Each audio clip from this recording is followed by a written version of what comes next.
Hi, everyone. Thank you so much for joining us today for our Helping STEM Students Thrive session.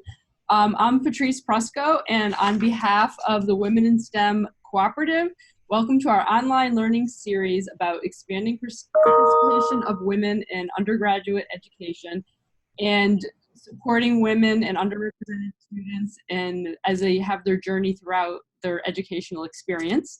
And this season, we are focusing on different career pathways into the STEM education. And our specific topic this month will be on new models of education. So before we get started, I would just like to tell you a little bit more about the STEM Cooperative. It's a group of volunteers who are dedicated to women in STEM in our respective communities at the University of Buffalo and at Harvard University.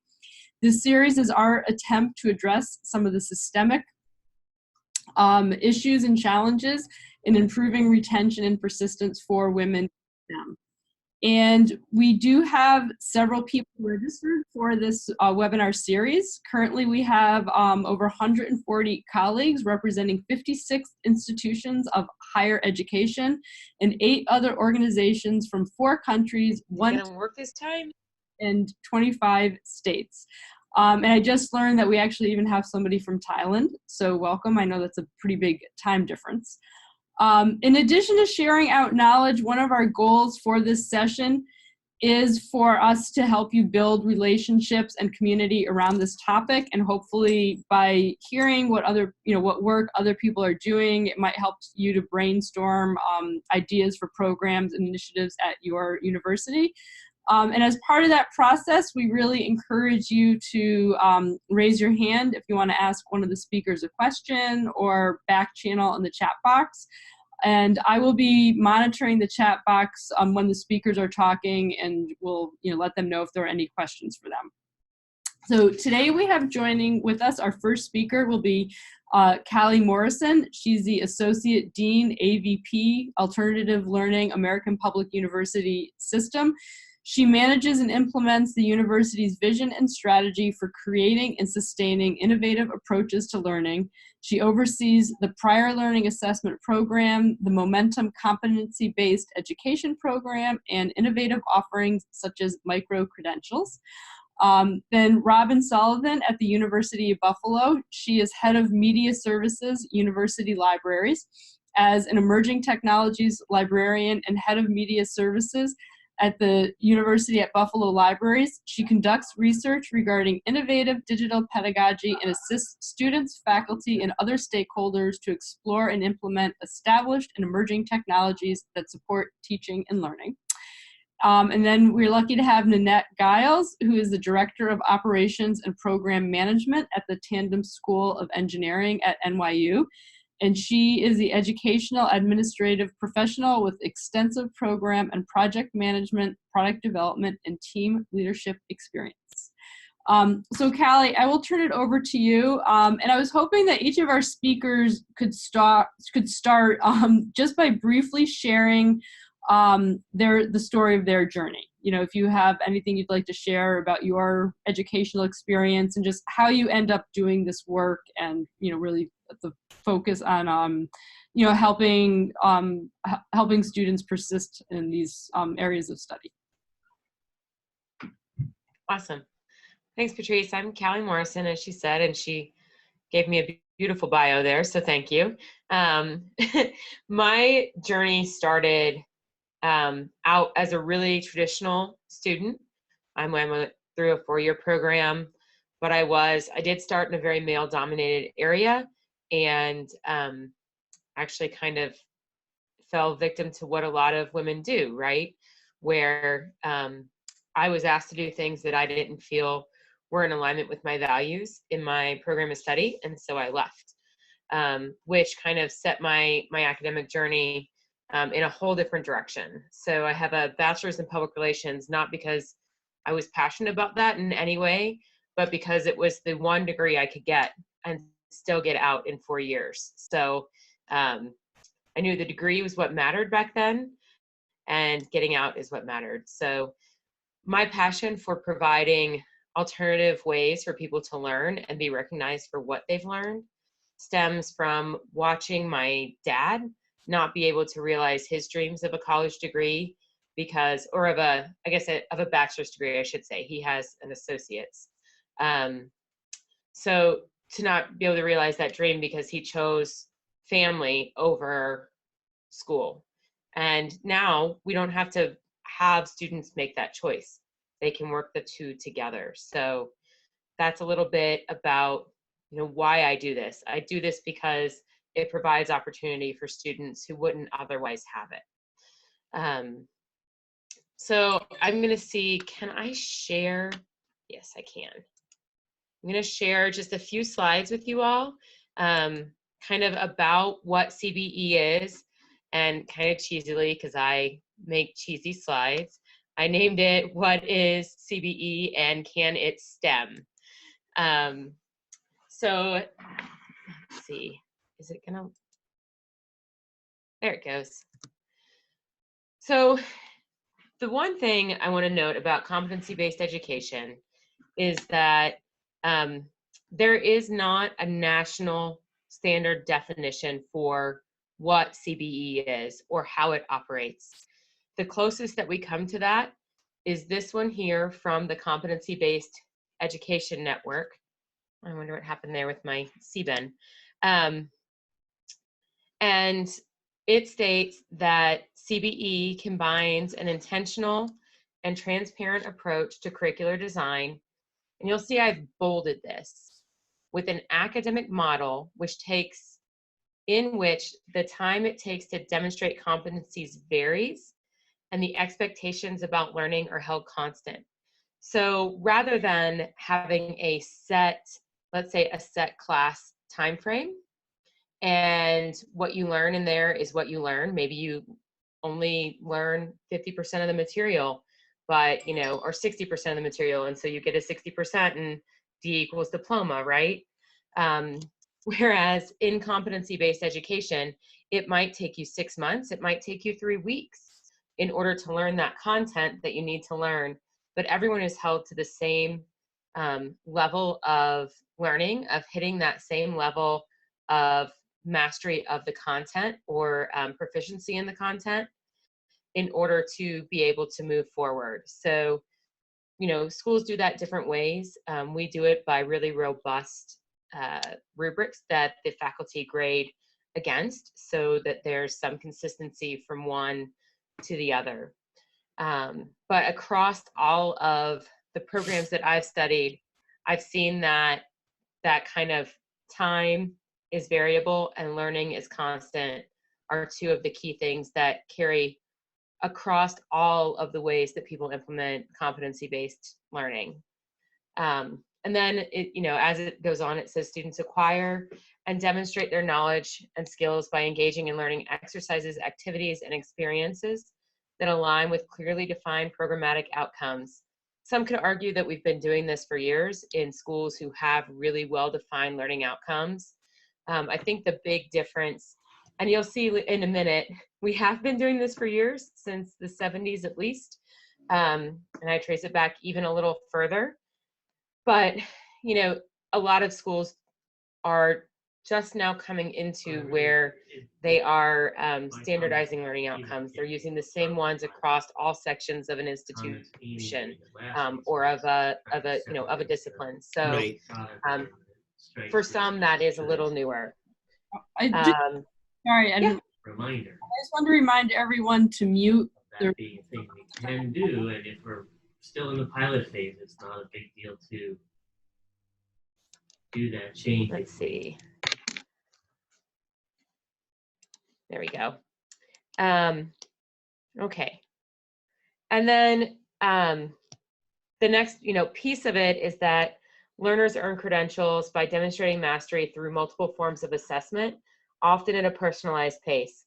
And I've highlighted that personalized pace again as well, because it has significance not only in curricular design, but also in the way that these programs are evaluated by your accreditor and the Department of Education. You'll see sometimes people say self-paced. I want to put I should have put another slide that said a big X, like the big red X over the words self-paced. Because self-paced indicates that it's a correspondence course, not that there is regular and substantive faculty interaction. Personalized pace leads towards that regular, it's a personalized pace for that student, but it doesn't negate the job of the faculty in in teaching and learning with those students in the program. There are two forms of competency-based education in their like base level at the federal level, really, at the regulatory level. One is direct assessment, which you see the definition of here. It is divorced from credit or clock hours. Now we say that, and that you use direct assessment of student learning in order to advance them forward and to award federal financial aid, all of that. It's very ambiguous, and it's very difficult to work through all of the regulatory rigmarole that goes with direct assessment, because there are still some equivalencies you have to do. You have to show that the instructional program is still equivalent to a bachelor's degree, for example, if you're doing a bachelor's degree. So while it's divorced from credit or clock hours in the student side, in the regulatory side, you do still have to show that it is at the same level as that. The other form, which there's actually not a definition in the HEA for, is course-based competency-based education, where the students are still taking a course and it's still tied to that credit or clock hour. I don't know if you've ever seen like a credit hour calculator that shows you how much work a student needs to do in order to hit, 3 credit hours worth of learning. So that type of competency-based education, while there's not bounding on the course, how long the course can take, the student can take, 3 weeks, 6 months, a year to complete that course. They still have to complete all of the work that would equate to the credit and clock hours for that course. So this is one of those things that I say everything old is new again. So this is a brief history that I did as part of my dissertation defense, actually, but to help people understand where competency-based education came from, that it's not something that just started in 2011 with College for America. If you really look at the precursors to it, if you look at apprenticeship programs, really like medical schools and dental schools and apprenticeship programs in the trades, those really are competency-based, because you don't move forward until you prove that you can do what you need to do and you know what you need to know in order to be effective in that area. We started calling it competency-based education in the 1970s with support from some federal grants that were set up to kind of experiment with this type of learning. When that funding went away, you see this like arc, right? There's like huge arc of people who were doing this in the 70s, like almost no one in the 80s. In the 90s, there's a couple of little blips. That's when Western Governors started and a few others. In the 2008 reauthorization of the Higher Education Act of 1964, that's when, that's when they wrote the provision to allow direct assessment competency-based education. Fun fact, it was actually written to support Western Governors who was experimenting with direct assessment, not course-based competency-based.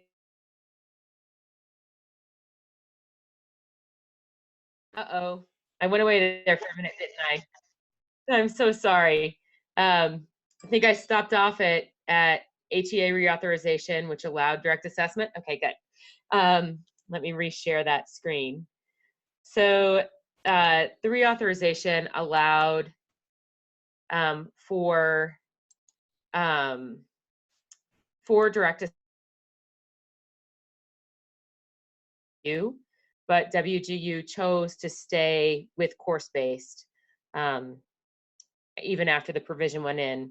The first school to take advantage of that allowance in the Higher Education Act was Southern New Hampshire University with their College for America.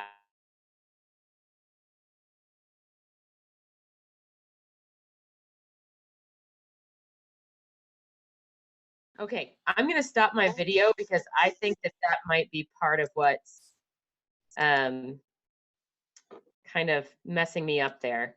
Apparently, they did work on my network this morning and it was supposed to be done at 5 a.m., but apparently I'm not stable yet. So my apologies. But you can see there's been, you know, ebbs and flows. Direct assessment really came into rise in 2011. There are still only 6 institutions approved to offer direct assessment programs through the Department of Education.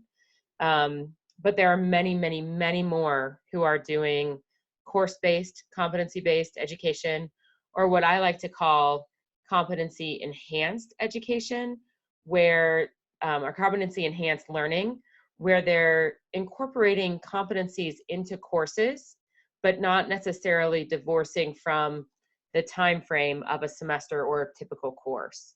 So they're incorporating some of the principles, but not all of them. Okay, and then this is going to look familiar to everyone in STEM, right? You experiment, you fail, you learn, and you repeat. You try again. And this is the way I like to say that people learn in competency-based education. They're given a problem. Maybe they're able to create a demonstration that shows that they've met that already at the very beginning, but and maybe they're not. So they create an answer to that problem. They either fail or they don't. Either way, they learn. And if they failed, they get to repeat it. So that's one of the things in competency-based education is that typically it's not a one shot and you're done. You get the opportunity to revise and resubmit. I like to also liken it to the dissertation process. You know, your dissertation, you don't start, write it all in one piece, turn it in, and then either pass or fail. You write it piece by piece and you work on it with your mentor, and they help you through the process, your faculty mentor, help you through the process of learning and failing and coming back to it again. So, so that's kind of the baseline really for much competency-based learning, is that you're allowing students to try and fail and learn from those failures and then repeat again until they get to a level where they're at mastery. Most competency-based programs these days are built on the quality framework for which was developed by the Competency-Based Education Network. I would highly suggest, if you're going down that road, to really take a deep look at these resources. And I would say that one of the answers to can it STEM is embedded in this principle. So one of the principles, one of the quality metrics is clear, measurable, meaningful, and integrated competencies. And that means that competencies not only represent what they're supposed to measure and the levels of intellectual ability that they're at, but they're constructed with the key stakeholders that will be there at the end. So not only students, but experts in the field, employers, practitioners, all of the people who, not just faculty, right? But you've got to look at who all is going to consume what the students produce in the end, and develop your competencies to those. We chose competencies so far in the programs we've done to either national standards or a standard from a employer partner. So for our criminal justice, there's not a national standard, but we've worked with a very large police district that we've used their competencies and built competencies together. So they're they're anchored to guide and orient the learner through their experiences, and they're aligned with the level of learning that they need to be at in order to set that student up for success as they move forward through their program and then through their future studies as well. So that's kind of what is CBE in a quick nutshell, and how does it STEM? I really think that there are great, there are a lot of programs that are STEM related, or STEM, right? So there's a lot of technology programs that are being offered in competency-based education, in that form of learning, because it's measurable and it's demonstrable, and students are able to use what they already know. So,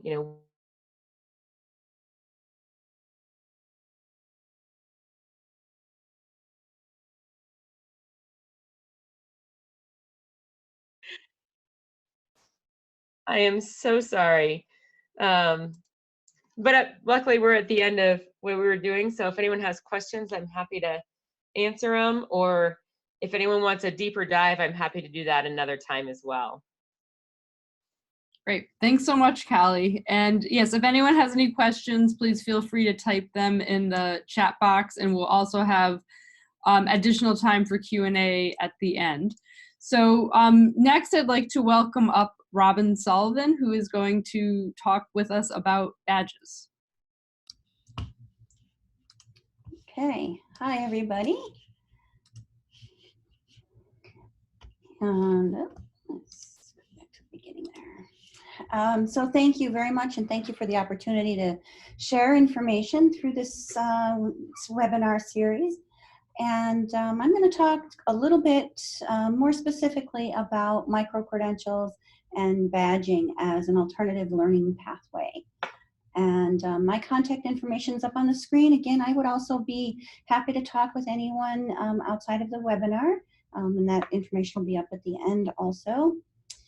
I have a few resources in this presentation, so if anybody does want to get to the slides, and I will make sure to also share the slides with Becky afterwards so that she can share them.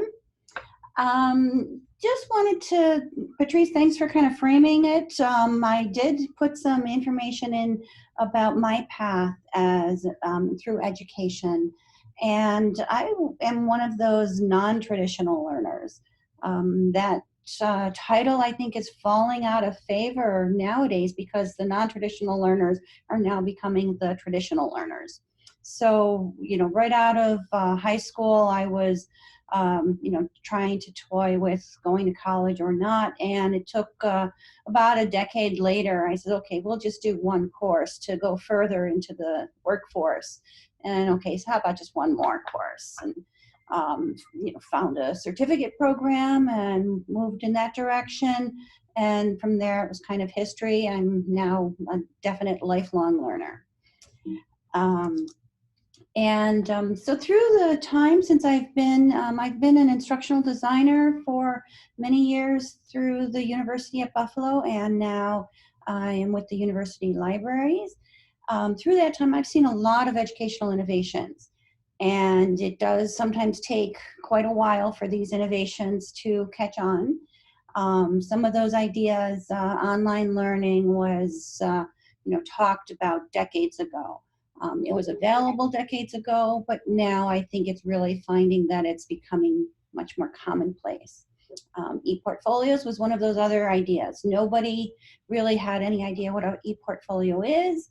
Now it is becoming much more available.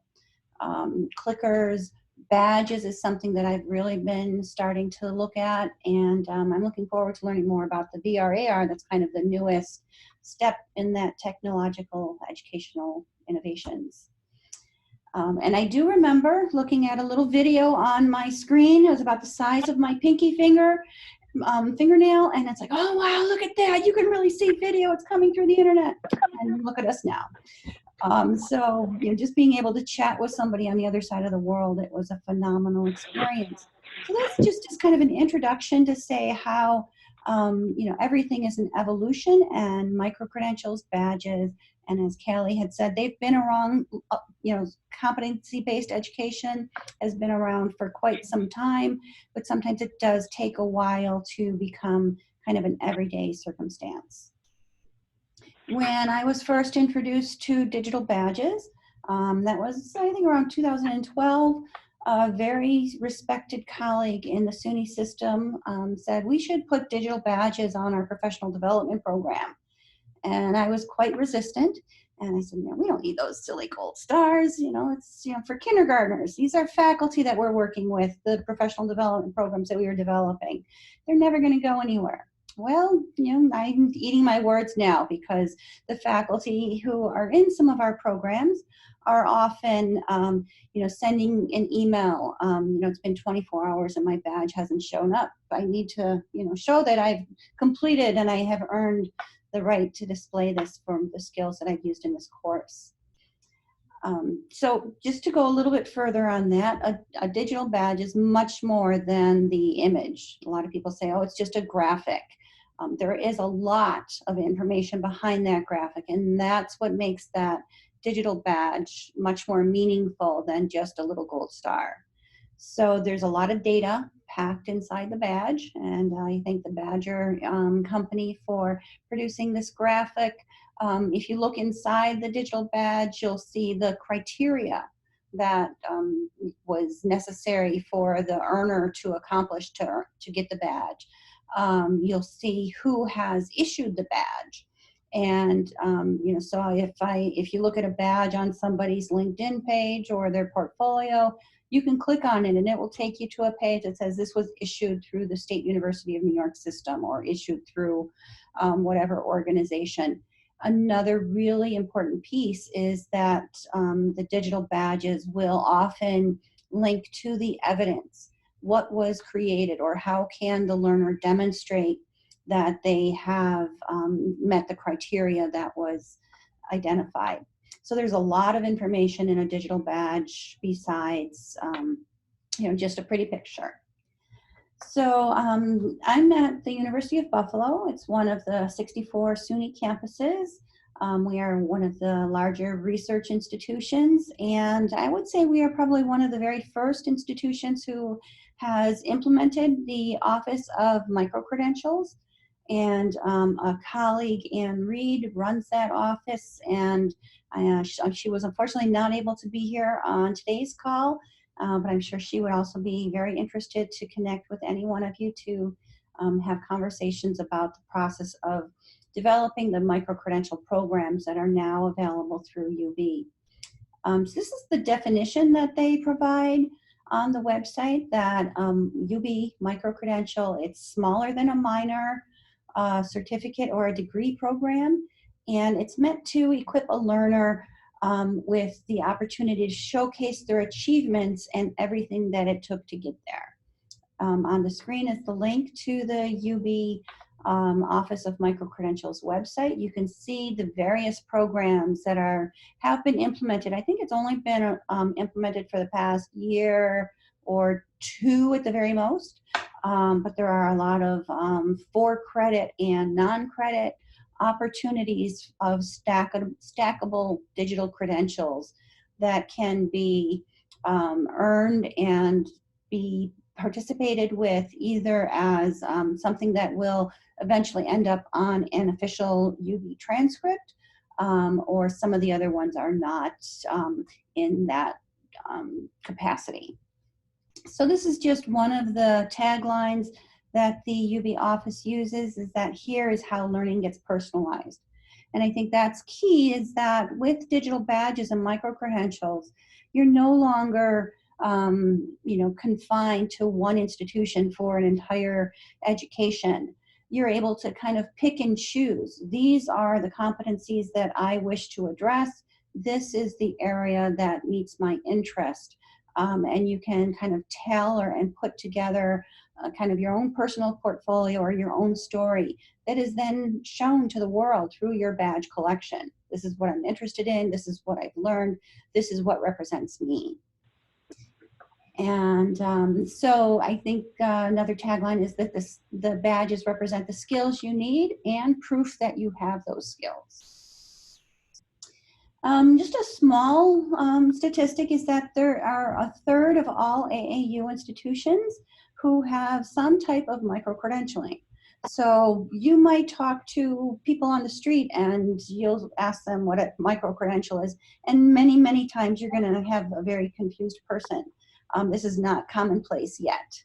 I don't remember the exact numbers, but if you think of e-commerce maybe 10 years ago and look at where it is now, that's where digital badges and micro-credentials, they will be as common as e-commerce is. So think that everybody on this call probably has purchased something in an electronic fashion, very common occurrences. And so an idea that digital badges and micro-credentials, they are often stackable. So there are times when it's just a single badge. You'll participate in something and you might just get a single badge, but for the most part, many of them add up. So you can take a pathway, your own customized pathway, and earn like I took a single course, okay, 2 courses, okay, you know, a little certificate, a bachelor's degree. You can also stack the micro-credentials. And one thing that I think is a desired end is that those micro-credentials will possibly steer some folks into a career in higher education in the more traditional sense. So one of the examples at UB of a stackable micro-credential is through our digital composition in the English department. So they can stack that with smaller certificates, and then eventually it could be a graduate certificate, and then a master's degree can follow from there. So I also want to just share a little bit of an example of a project that I've been involved with, and massive open online course is the project that I'll talk about. And this is another term, depending on who you talk to, some may have an idea of what a massive open online course is and some may not. There's a small video, I'm not going to show that, but again, you can access the slides and view that video at your own time. But there's a few of the providers on the screen. So many of the larger institutions have partnered with these MOOC providers. Coursera is probably one of the more popular MOOC providers, and the SUNY system has a partnership with Coursera, and also there are some other MOOCs in the other platform through other platforms through SUNY. But in particular, a project that is something that I have helped to establish is called the Exploring Emerging Technologies for Lifelong Learning and Success. So this is through the SUNY system. The URL is a pretty short one, suny.edu/emtech. And it is an alternative way to gain skills. In this case, it's discovery-based learning online through the Coursera system. The goal is to help participants identify the value of using emerging technologies, both for their professional and personal growth. And a big topic that is supported through that project is the development of lifelong learning habits. Trying to keep pace with technology change. As I think I've shown through some of those earlier slides, everything is always in evolution. Something that's here today may not be here tomorrow. And if we can equip learners to be a lifelong learner, and that's what these digital badges will also allow us to do. Even much later in your career, you're able to pick up a small micro-credential pathway and participate at your own time. So being able to know how to change to the next technology when something is evolving is very important in today's world. So some of the rewards of being a part of these types of activities, especially in the relation to the MTech project, at the end of the course, you will be able to have a completed personal e-portfolio that you collect artifacts that show your experimentation with some of the emerging technologies. You will collect a series of digital badges, building up for each module, and then a mastery badge. There's some additional badges that can be earned that show exemplar peer support and contributing to the technology database. But basically, we hope that participants have an intrinsic reward of being a lifelong learner. I would like to mention that through the Coursera system, there's also the opportunity to earn a verified SUNY Coursera certificate. And for anyone that has any relation to the SUNY system, you can earn that certificate at no cost. Anyone outside of the SUNY system are able to earn all the digital badges, including the mastery badge, and participate in the entire course. But that certificate, there is a minor fee for that verified certificate.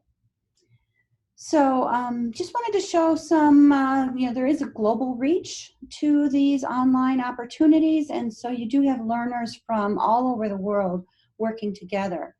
This particular learning opportunity is open to students. We target probably higher ed students. Some high school might squeeze in there, but also faculty and staff are working right alongside students. So there's no longer the separation. We are all learners together. And the little dots on the map show when there are more learners in different areas. So India is a little bit more represented in Mexico, but the SUNY dot, that's who we created this opportunity for. That's who we are working for. So SUNY definitely has a big representation in the course. And we even have a number of course sessions that have adopted the MOOC as either partial. We have a communication instructor who's been using a couple of the modules with her students as required activities, and another faculty who is using the entire MOOC as required activities along with other course assignments. So I do want to mention that it is open to everyone. Please, I would appreciate it if you could share information, and the best way to figure out what digital badges and micro-credentials entail is by actively exploring. So we did just want to include a couple comments from the students that actually these are comments from faculty from an earlier professional development opportunity, probably the first one where we issued digital badges. And so the faculty were saying that they were interested to participate and earn the digital badges so that they can share their achievements with the colleagues. And in the community colleges, we had some faculty who have shared that they have participated so that they can include those credentials on their dossier for tenure and promotion. Just got a really nice email last night from a faculty member who just recently published, and she attributed some of her comfort using the technology tools with her students to the experience that she had in the both of the opportunities that I'm talking about. And another faculty said that awarding digital badges is becoming much more prevalent, and in time it will be much more meaningful. So there was a great article that actually was published today. I haven't really had a chance to absorb it quite a bit, but it's published in Inside Higher Education. There's a link to it, and the title of that article is Who's Completing Micro-Credentials? And it's quite interesting. So we do have, I think, the 30 to 45 range years old are some of the completers. And it does say that we do need to do some works for employers to start recognizing more the value of these. But there are many companies now that are looking at a person's resume, CV, or LinkedIn page and looking at what that person is capable of based on the badges and the story that they put together through the sharing of those digital badges. So thank you. I do want to try to leave us some time for discussion. So thank you for the opportunity to share that. And I will stop sharing my screen. Great, thanks so much, Robin. And again, if anyone has any questions, please feel free to type them in the chat box or we'll have some Q&A at the end. And next up, I'd like to welcome Nanette Giles, who is going to talk to us about the Bridge program at NYU and how that is a pathway for women into STEM. So welcome, Nanette. Hello, everyone. Thank you for having me, and thank you for allowing Tandon School of Engineering to join this community of practice. I really enjoyed Robin and Callie's presentation. Thank you so much. I'm going to share my screen now. Oh, no.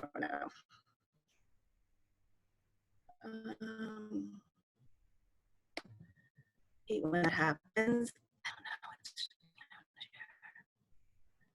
It's this one.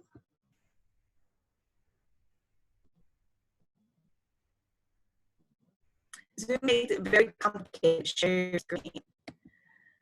Let me try to find it. You're also, we can see your screen now. Can you see that? I can see your slides. Okay, great. So I'm Nanette Giles. I'm the Director of Operations and Program Management at Tandon Online, which is online unit. It's not an academic department, but it's the online unit that sponsors our online programs at Tandon School of Engineering. And those include a master's degree in cybersecurity, bioinformatics, industrial engineering, and the management of technology. My penis there. We also do the course. We have MOOCs on Coursera. We have 3 Coursera specializations in cybersecurity, information visualization, and financial engineering. And we also just launched a MicroMasters on edX in integrated digital media. We just launched that in September. And those are 3 courses that an individual can take, a learner can take, and they will be. Nanette, I'm sorry to interrupt you for a second. Your audio is breaking up. Oh, is it? Yeah. Oh, that's okay. I'm not doing anything except moving around a little bit. So all right, maybe try turning your video off, and that might. Well, but then you won't be able to see my screen, right? If I take the video off? We'll still see the screen, we just won't see you. Oh, okay. How's that? Any better? So far, that's better. Yeah, thank you. Okay, cool. So that brings me to another program that Tandon Online does, and that's called the Bridge to Tandon. And it's a certificate program, non-credit certificate program. And it's a way for individuals with non-STEM undergraduate degrees to transition to a STEM graduate degree. So if you want to apply to a master's degree at Tandon School of Engineering, one is supposed to have an undergraduate degree in engineering or computer science or some kind of computational degree. And so this Bridge to Tandon is meant to provide that background to people who complete the bridge so that they can then qualify for a master's degree at Tandon. It was a response. It started in 2016, and it's a response to kind of all those programming boot camps that were. I don't know if you know the cost of those boot camps, but they were typically like in the $14,000 range. So they're attracting these undergrads who didn't do a STEM program as undergrads, and they're seeing, oh, I don't have a STEM background. So many of the jobs require a STEM background. Look at all my friends who are doing well, who studied in STEM as undergrads. But I think. I'm sorry to interrupt you again. It's still breaking up. I don't know. Would it be possible to try and call? I can call in. And you have the information I sent you, right? With the yeah. So if I'm calling in, I should mute this one, right? Okay, Let me just try. Yeah. Because if it starts squealing, I'm sorry. Thank you. Sorry.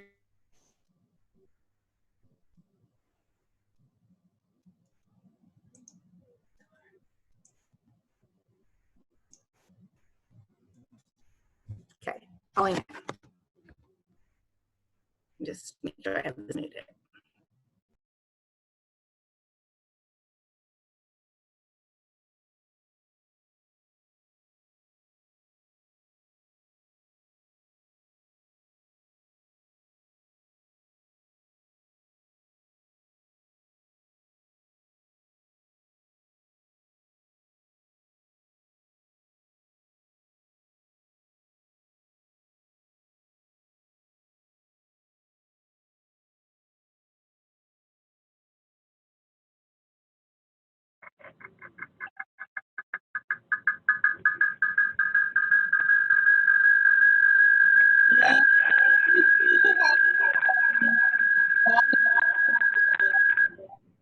Hello?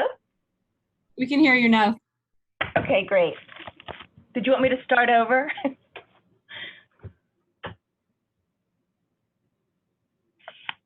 I think you Okay. can where you were. Thanks. So I can pick up from there? Yeah. Yep. Okay. All right. So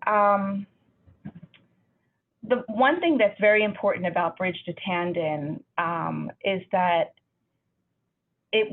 it's definitely an initiative to improve academic diversity. It's definitely an initiative to improve gender diversity in our engineering master's degrees. But it's also an initiative to improve what I'm calling mindset diversity. And the chairperson of the computer science program at the time, Nasser Memon, he's now a vice dean, and it's the person I report to. He'll often describe it as that when you get into an engineering program and you see so much homogeneity, that everyone has the same mindset. And especially when it comes to cybersecurity, right? Like you do not want the same mindset. You want those people who have the undergraduate degrees in the social sciences and the humanities to be at that table, to be in that conversation. So it was as much coming from there as it was a diversity, initiative. But to have that academic diversity, we want those people who have studied history and anthropology and psychology to be at the table, to be at the STEM table. It's low stakes, basically financially. It's a $1,500 tuition, but it's also rigorous. It requires, the Bridge to Tandon requires like a time commitment of 25 to 30 hours a week to do it. It's the equivalent to an Introduction to Computer Science certificate. It's the equivalent to basically to 3 courses. And what happens then is if you get a B+ in the Bridge, you can qualify to apply to 4 Tandon School of Engineering MS programs: computer science, bioinformatics, cybersecurity, and computer engineering. So what the Bridge does is it takes care of that not having an undergraduate degree in STEM.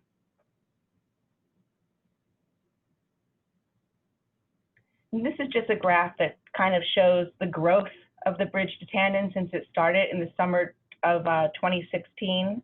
Let me move this. And this only goes through the semester that ran last winter, which would have been like January through May. We're running them now. You can just basically see that it's really growing.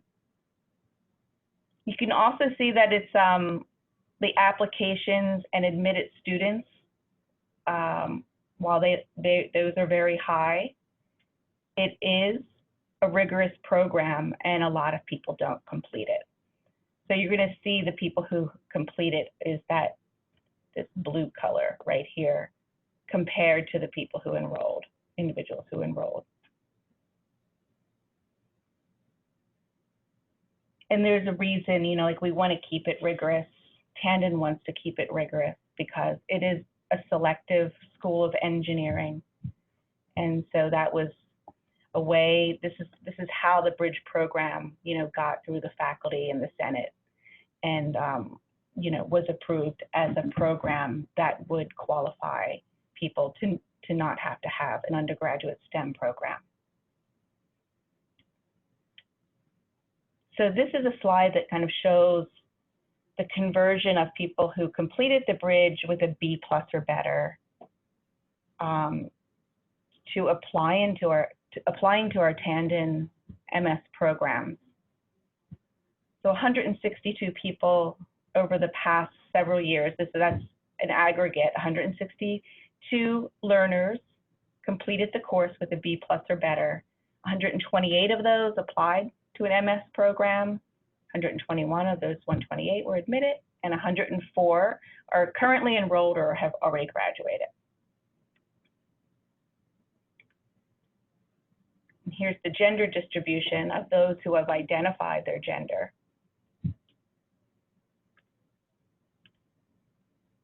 And ignore those numbers. I don't remember what they are, but they're not percentages. And then you can see their undergraduate areas of study here. Remove that blue and you can see that they have undergraduate academic backgrounds in business and finance, the humanities and social sciences. And then here are the programs that they're enrolled in or graduated from.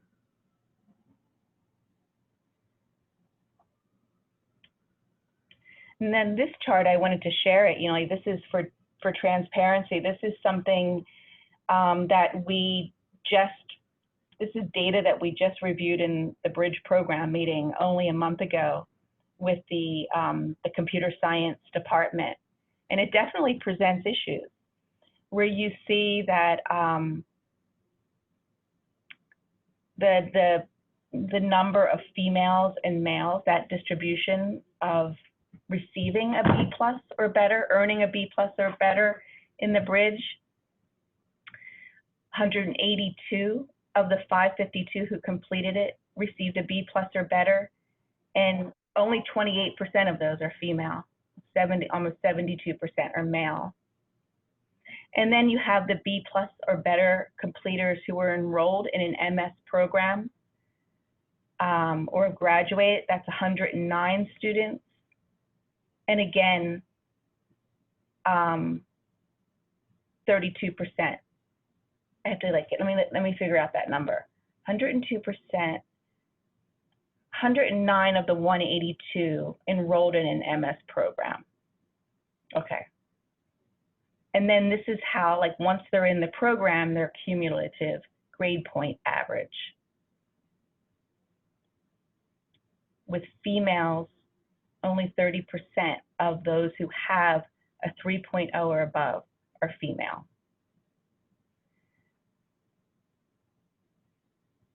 Percent of female students who completed the Bridge with a B+ or better compared to percent of male students who completed the Bridge with a B+ or better. Again, there's some disparity there. Percent of B+ or better in Bridge students who are female, 28%. 72% are male. Very, very, huge difference. But here's something that's promising. The B+ or better students, the females who got a B+ or better who enrolled in an MS program, 68%. So the majority of females who got a B+ or better in Bridge did enroll in one of our MS degree programs. So there's a lot of data here, and we showed this at our program meeting because we're always looking for this kind of data so that we can think through what is it that is perhaps preventing females from being more successful in the Bridge. And we don't have all those answers. That's the academic department is working on that. But I did want to share that you can create these bridges and these pathways to STEM to improve diversity in STEM, but you have to make sure that you're questioning and tracking whether those diverse populations are successful in those STEM programs. I think that's my last slide. Oh, this is a sample of undergraduate institutions where the Bridge students came from. Excuse me, these are the students who did Bridge and then are now in our MS programs or have graduated from their MS programs. This is kind of like a sample of the colleges that they went to as undergraduates.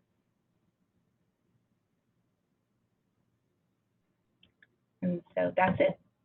Oh, great. Thank you so much, Nanette. That actually was a question I was going to ask, was whether you had a chance to get any feedback on, why less women were persisting, but it sounds like no, but you're on it. Exactly. Precisely. Okay. I'm not on it. I mean, but like the Tandon Online is responsible for, tracking the data and making sure the academic department has the data so that they can be the ones who are on it. Okay. And one of the questions that came up in the chat box that maybe you could speak to, and I'm not sure if Robin or Callie want to jump on and say anything, is just a little bit more of the backstory of like what did it take to get this program going? And if somebody at another institution is listening to this and saying, oh, this sounds really great, I would love to start this initiative at my university, like what are some initial steps that they should take or things that they should be thinking about? I wasn't here when it started. I think that it was a rigorous sell, like to the faculty. Mm-hmm. And I'm sorry that I really can't address that with a great deal of authority.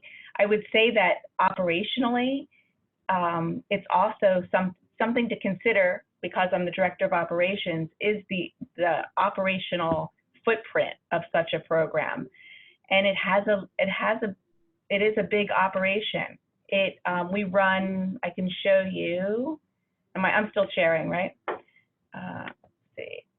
We run 5 Bridge sections a year. This is kind of like a diagram that shows when they start and end. So that is definitely something to consider. It's expensive, right? Like we have 2 faculty members, Itai and Dan, you can see here. So you pay them, just to pay them for 5 for those courses is it's expensive. And also we have to, because there's so many students in each one, there's probably around 10 TAs per course. So, and then the operationally speaking, just the enrollment, like the enrollment and the recruitment and the enrollment processes there's just a lot of students a lot of applicants and students to manage and to get through. So I wanted to address kind of what some of the operation constraints are or challenges. I don't have a really strong sense because I wasn't here, and nor do I feel like I have the authority kind of like to talk about like what it was like academically to start this program and to get it through, like, across all those hurdles. And there were definitely hurdles. All right, well, thank you for that. That's helpful. It would be interesting to hear more about the challenges for faculty and, running the courses and the course design, maybe in another session. I can tell you one thing, is that one of the person who is the head of the master's programs in the CS department, he's very excited about he's just really tickled, like when he has students that he knows who went through the bridge program, who are in the computer science master's degree program, because he can see the impact that it has in terms of diversity. And then we often get emails from him about when they're just doing exceptionally well academically, or when they've won an academic award. So they're taken care of. You know, like once you go through Bridge and you become part of that department, there's a special quality to that's ascribed to that person. That's great. I think it's such an exciting program. I can't wait to hear more about, you know, as you get a year and 2 years more into it. Thank you.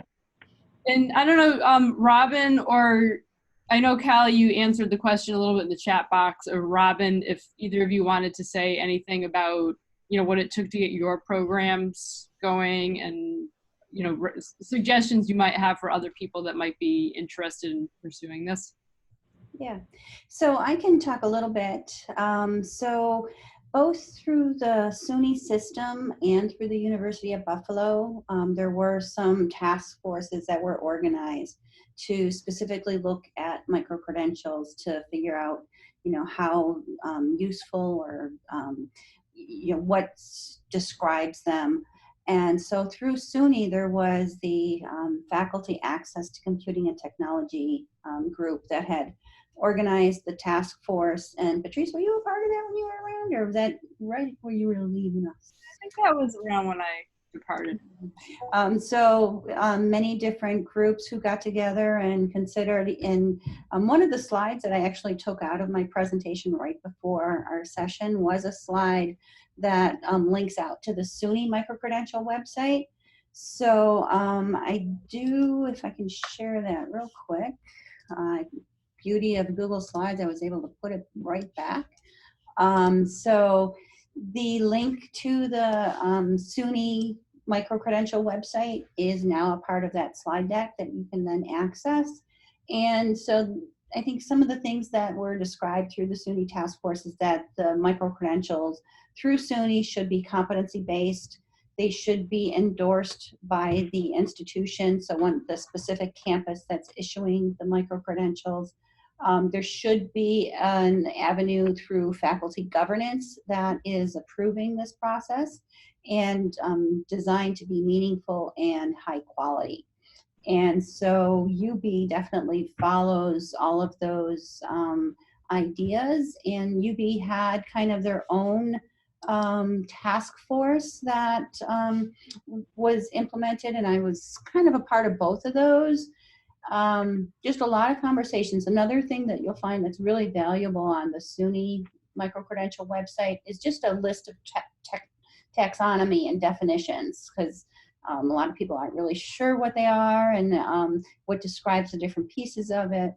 But it definitely is a process, and at UB, Anne has some advisory groups that she responds to, and the faculty advisory group also reviews all the proposals for the different programs that are being implemented.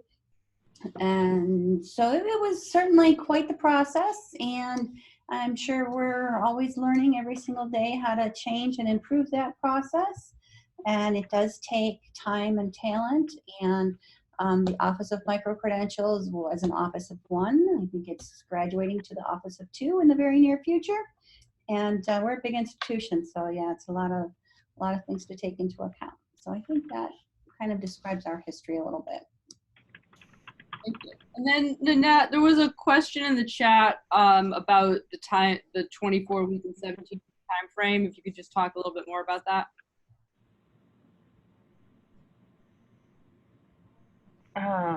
I'm looking at the chat. It says, how long does the bridge course last? 14 weeks.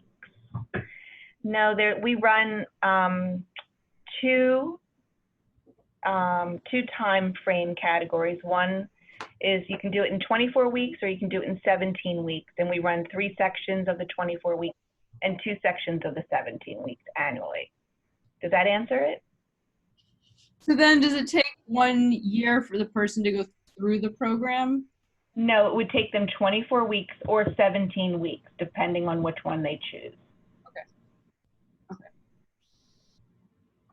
And Nanette, I'm interested, how many students are in the program? How does, the class size, how does that affect it? In comparison maybe to the class size in your traditional programs? Oh, well, there's probably in a single 24-week course around 200 students. And then probably 50 to 75 in the 17-week, because the 17-week is very, very hard.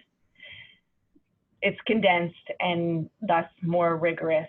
And, you might get people who have, that's probably where, if you notice, there is a segment of learners who do have a STEM background, and they're the more inclined to take it in 17 weeks.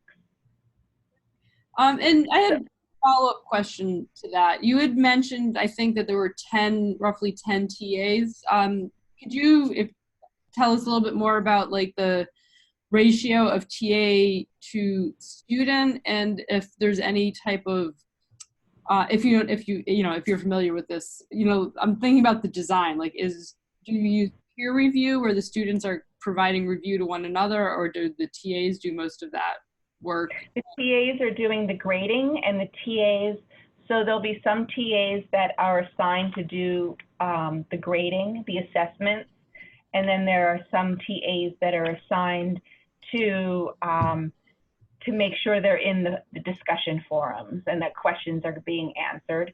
And then some TAs have office hours. Okay. And if I could just add, I have one more question to build on that. So we've recently been here at the School of Education, designed a fully online course for incoming master's students. And as part of that, like building, and I know this is something a lot of people struggle with, like building that community piece and really getting learners to engage in the discussion and thinking about both how to make the discussion inclusive to everyone and thinking about kind of real life examples that really might help them apply the content, and have, help it have meaning to their lives. And I was just wondering if there was any, like strategy or anything that you were doing to approach that, and especially as you're thinking about like helping women persist, if that's one of the things that you're looking at. Yeah, I have to say that I don't know if there's any intentional design that's built into this program for cultivating like a supportive, collaborative community. I'm not saying it's not there either, but I can look into that and get back to you. Okay, that would be great. Thank you. And then Becky had a question. She wanted to know if students have to have already completed, like graduated from their undergraduate program, or can they enroll while they are still an undergraduate? They have to have completed their undergraduate or are about to graduate when they apply. But that is the requirement, that they have an undergraduate degree. Okay, great. And then I'm not sure if anyone has any other questions or if any of our speakers have questions for one another. Actually, This is Robin, and I see, did we just lose Sabrina? Actually, I had the question for her. So Sabrina, who was on the call, is from our School of Engineering. And I know that engineering is involved with a couple different endeavors here at UB. They have at least one of the non-credit micro-credential programs and a credit micro-credential program, and there's also a big center called TCIE, and so I was hoping to get some more information from her. Even though we're in the same institution, it's a big institution. So I do know Sabrina, but I was hoping to learn a little bit more about some of the endeavors and micro-credentials within the School of Engineering here. So. Don't know if I had any other questions.